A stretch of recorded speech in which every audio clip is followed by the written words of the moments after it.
नमस्कार साथियों, मैं आप सभी का आपके अपने इस YouTube चैनल यूनिक डिफेंस में स्वागत करता हूं।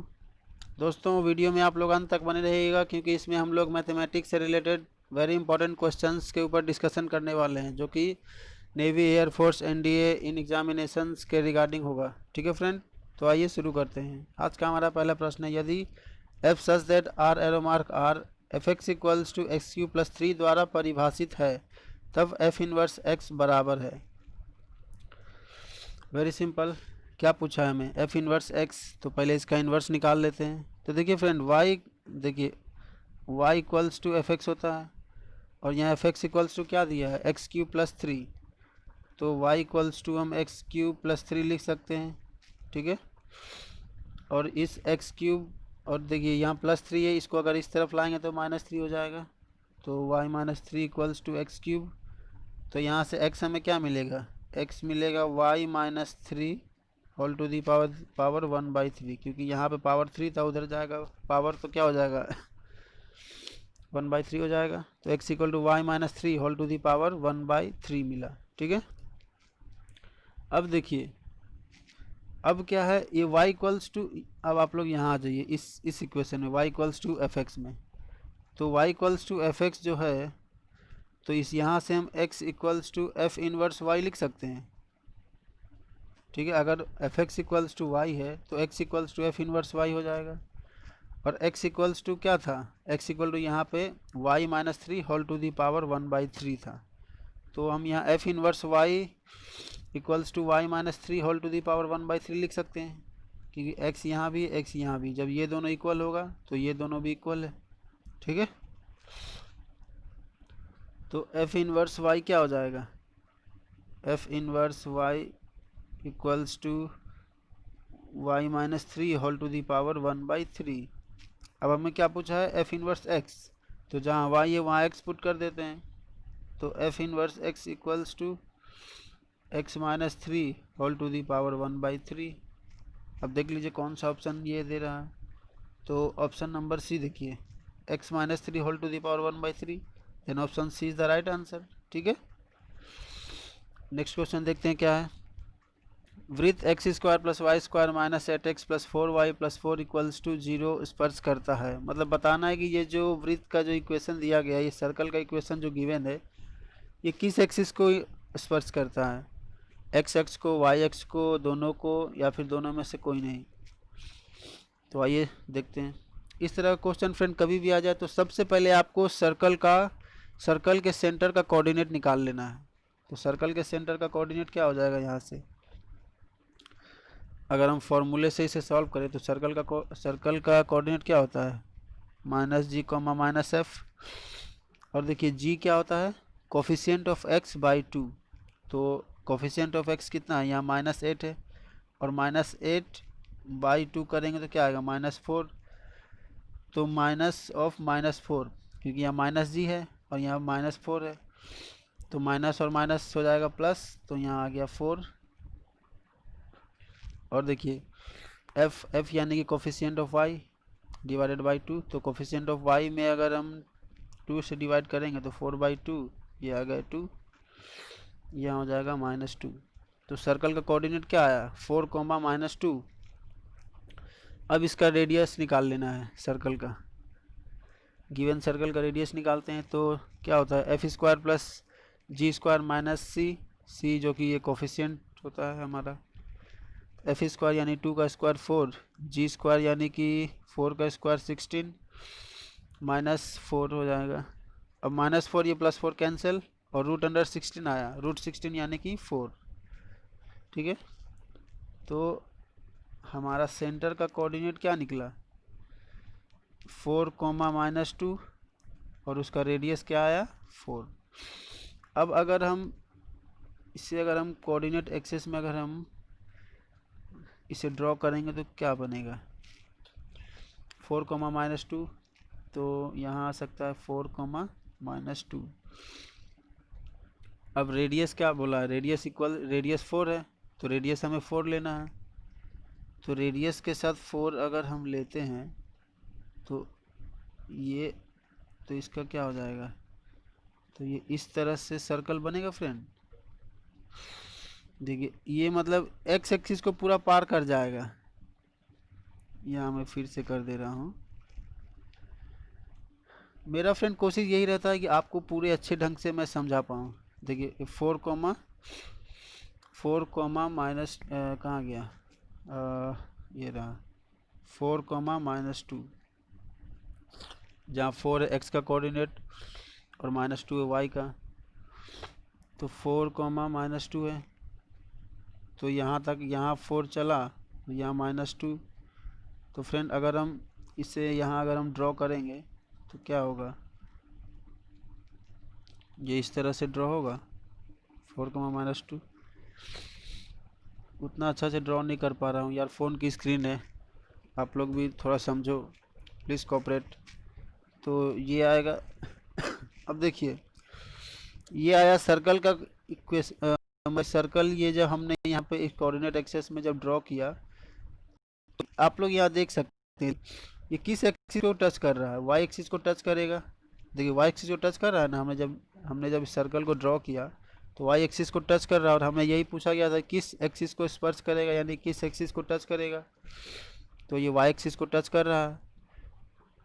ठीक है, आई होप कि आपको ये समझ में आया होगा। नेक्स्ट क्वेश्चन देखते हैं क्या है। समुच्चय A union B union C intersection A intersection B dash intersection C dash का whole dash intersection C dash बराबर है। आप लोग इसका आंसर कमेंट करना, ठीक है। आई होप कि आपको फ्रेंड इस तरह का क्वेश्चन, मतलब ये काफ़ी आसान क्वेश्चन है और मैं नहीं चाहता कि ऐसे क्वेश्चन में अपना टाइम वेस्ट करूं। आई होप कि आप लोग इसका सॉल्यूशन आप सबको आता होगा, ठीक है। अगर नहीं आप पता होगा तो फ्रेंड आप लोग कमेंट कीजिएगा, मैं आपको अगले वीडियो में इसका सॉल्यूशन दे दूंगा, ठीक है।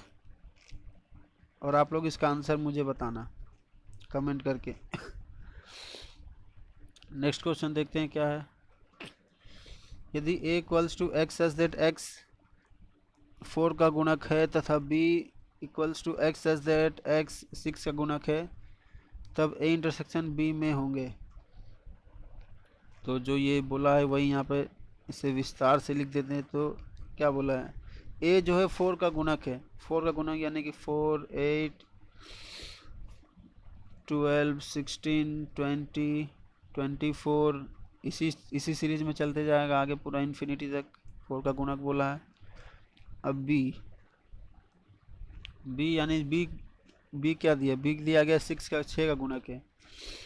तो 6 12 18 24 30 इसी तरह से चलते जाएगा। फ्रेंड ये सारे आसान क्वेश्चंस की कैटेगरी में आते हैं, ठीक है। और आप लोग इससे मतलब, और इस तरह के क्वेश्चन को आप इग्नोर भी नहीं कर सकते क्योंकि एग्ज़ाम में इस तरह के क्वेश्चन आते हैं। अब पूछा क्या है, ए इंटरसेक्शन बी, तो दोनों का इंटरसेक्शन निकाल दीजिए, ए इंटरसेक्शन बी।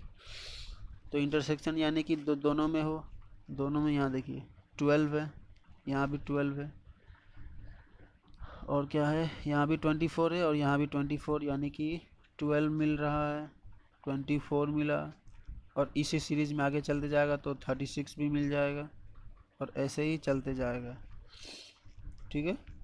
तो इसी सीरीज में अगर जाएगा तो इसमें हम क्या देखते हैं कि ए इंटरसेक्शन बी जो आ रहा है, देखिए 12 24 36, इसका मतलब क्या है कि ए इंटरसेक्शन बी जो मिलेगा वो होगा 12 का गुणक होगा ना, क्योंकि देखिए 12 24 36 फिर आगे 48 60 ये आएगा। तो मतलब कि option B is the right answer, क्योंकि जो ए इंटरसेक्शन बी मिलेगा वो 12 के गुणक होंगे, ठीक है। नेक्स्ट क्वेश्चन देखते हैं क्या है। यदि a इक्वल्स टू आई यदि सदिश vector a equals to i-2j plus k equals to 0 का प्रक्षेप b इक्वल्स टू, फ्रेंड यहाँ 0 नहीं होगा, ठीक है। ये हमारा a दिया गया है, सिर्फ ये इतना ही है, ये बोला, ये मिस प्रिंट हो गया है।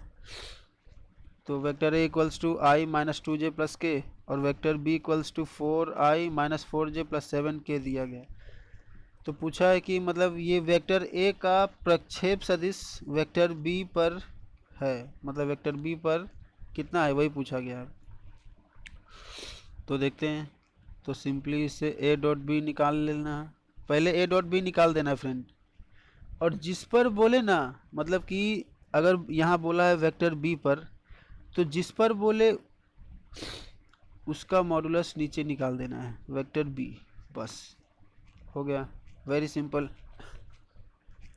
तो ए डॉट बी निकालेंगे तो क्या आएगा, ए डॉट बी यानी कि यहाँ से देख लीजिए, आई का आई में आई का कोफिशिएंट कितना है, यहाँ पे 1 है, यहाँ पे 4 है, तो 4 इंटू 1 4, -2 इंटू -4 हो जाएगा कितना 8, plus 1 into 7 7, divided by modulus vector B. तो ये निकाल देते हैं, 4 चौके 16, 4 चौके 16 और 7 का स्क्वायर 49, ठीक है। अब देखिए 4 प्लस 8 प्लस 7 क्या हो जाएगा, 19 आ जाएगा, तो ये आ गया 19 अंडर रूट। अब देखिए 16 और 16 हो गया 32, और 32 और 49, 32 और 49 क्या हो जाएगा 81, तो यहाँ आ गया 81। अब 81 का स्क्वायर रूट क्या होता है 9, तो आंसर क्या मिलेगा 19/9। तो ऑप्शन बी देख लीजिए, option B is the right answer, ठीक है। नेक्स्ट क्वेश्चन देखते हैं क्या है। वीडियो का लेंथ भी बढ़ रहा है फ्रेंड, कोई बात नहीं, देखते हैं नेक्स्ट क्वेश्चन। मैं कोशिश करूंगा जल्दी ख़त्म करने का। आइए देखते हैं नेक्स्ट क्वेश्चन क्या है। यदि यदि modulus vector A equals to 3, modulus of vector B equals to 4 और modulus of vector A minus vector B equals to 5 हो, तो modulus of vector A plus vector B का मान क्या होगा। तो देखिए इस तरह का क्वेश्चन एग्ज़ाम में आता है फ्रेंड, और लगभग हर बार इस तरह का क्वेश्चन पूछे जाते हैं एग्ज़ाम में, इसलिए आप इस तरह के क्वेश्चन को इग्नोर नहीं कर सकते। तो आइए देखते हैं हमारा गिवन क्या है। ये वेक्टर ए क्रॉस, देखिए modulus of vector A minus vector B equals to 5 दिया गया है, तो इससे लेकर आगे बढ़ते हैं। तो दोनों तरफ स्क्वायरिंग कर देंगे तो क्या आएगा, vector A minus vector B, इसका मॉडुलस का स्क्वायर इक्वल्स टू 5, 5 का स्क्वायर 25। अब देखिए vector A minus vector B, इसका जो स्क्वायर दिया गया है, यहाँ से हम vector A minus B vector B into vector A minus vector B लिख सकते हैं इक्वल्स टू 25। अब अगर इसे आगे हम अगर ब्रेक करेंगे तो A minus vector B into vector B minus vector vector A minus vector B है। तो देखिए vector A minus vector B, अगर इसका इन दोनों का मल्टीप्लाई करेंगे तो कितना आएगा, यहाँ करते हैं, वो आएगा फ्रेंड मॉडुलस ऑफ वेक्टर ए का square plus modulus of vector B का स्क्वायर, माइनस है तो 2 into modulus of vector A into modulus of vector B cos theta equals to 25, ठीक है। अब देखिए मॉडुलस वेक्टर ए कितना दिया गया 3, मॉडुलस वेक्टर बी कितना है 4, और दोनों का स्क्वायर करेंगे तो 3 का स्क्वायर 9, 4 का स्क्वायर 16, तो 3 का स्क्वायर 9 और 16, तो 9 प्लस 16 ये हो गया 25। तो ये जो 25 देखिए मतलब मॉडुलस ऑफ, एक मिनट इसे मैं क्लियर यहाँ लिख लेता हूँ। तो क्या था मॉडुलस ऑफ वेक्टर ए वे 3 दिया गया, तो उसका स्क्वायर करेंगे तो 9, मॉडुलस ऑफ वेक्टर बी का स्क्वायर यानी कि 16 minus 2 into modulus vector A modulus vector A यानी कि 3, मॉडुलस वेक्टर बी यानी कि 4 into cos theta equals to 25। अब देखिए 9 प्लस 16 25, तो यहाँ ये 25 कैंसिल, तो यहाँ से कॉस थीटा क्या आया, कॉस थीटा 0 हो जाएगा, और कॉस थीटा 0, तो थीटा के किस वैल्यू के लिए ये कॉस 0 होता है, तो 90 के लिए यानी कि π/2, थीटा का मान आया π/2, ठीक है, थीटा आया π/2। तो नेक्स्ट देखते हैं क्या है। तो पूछा क्या था हमें, पूछा था friend modulus of vector A plus vector B का मान। तो आइए फ्रेंड यहाँ भी देखिए, अगर इसे हम कुछ लेट कर लें, इसे x मान लेते हैं, x equals to modulus of vector A plus vector B.